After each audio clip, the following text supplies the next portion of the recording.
Hey guys, Zomfox here, and today we're going to be doing another episode of Opinion. Today's opinion is how the UFL has royally botched the USFL and XFL's dispersal drafts. Now, for those of you who don't know, the single biggest event, not counting any game, in modern spring football history, the USFL and XFL dispersal drafts, just happened yesterday. And guess what? To the general public, nobody knows what happened. Yes, the UFL has completely botched it, and I'm going to talk about why it was such a failure for the UFL and such a missed opportunity. So let's get started with the fact that this was actually put directly on to the UFL's site. The UFL site itself legitimately had an article talking about how the United Football League will hold dispersal drafts on Friday, January 5th. They put this on their official site. There will be two drafts with teams being able to select up to 20 players from teams that were disbanded or teams put on the shelf. And guess what? We had no way of actually knowing about it. That's right. They just did it without telling us.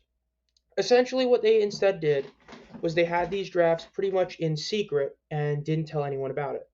Now, we heard about some players. We heard about how the Roughnecks got like the best D-line in spring football, how the Battlehawks have this unbelievable receiving core, how the Stallions just got better.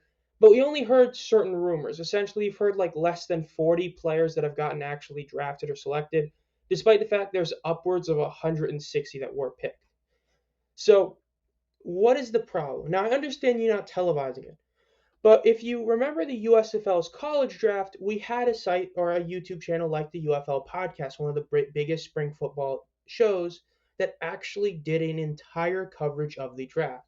They were able to do this because all the USFL teams were actually announcing on their social medias players who got selected. We saw things like Darius Davis going to TCU, like the image I showed you.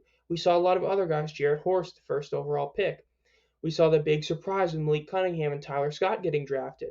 And so it was a big deal. This stream ended up having a ton of views. And overall, as of now, it has almost 7K views. And the fact is that this generated some actual buzz in the social media landscape.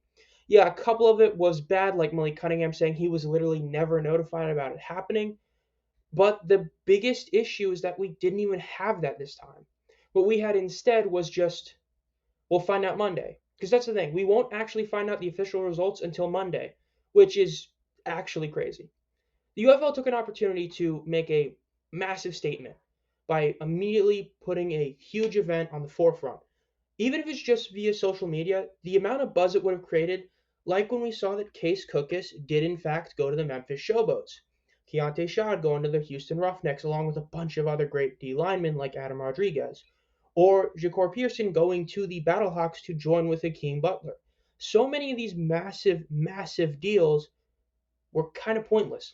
Yes, guys like XFL Analysis and James Larson have a pretty big following, but it's not nearly as big as the official XFL and USFL and overall team pages. So instead of it being this big deal where everyone's hearing about it, it's just kind of a, if you're in the know, you know, but this is the type of thing that gets the casual audience invested. You remember these guys that were incredible, and hearing them be drafted to a team is a big deal. Instead, it's a, well, some of them we know. We still don't know about guys like Darius Victor and where he went. We know where Wes Hills went, but we don't know where everyone went. There's still a lot of quarterbacks we don't know about, and it's overall a massive missed opportunity. The overall point is that the UFL should have done something with this. They could have done just a live stream on the XFL and USFL's official pages. They could have just done what they did last time with the USFL college draft and just had it be where the teams would announce it via their social media platforms and people could stream it. Instead, it happened behind closed doors and we won't find out the results till Monday. So, to make it even worse, on Monday is when we have the college football national championship. Nobody's going to be thinking about spring football, whereas when this draft could have been was done on Friday, there was literally nothing going on.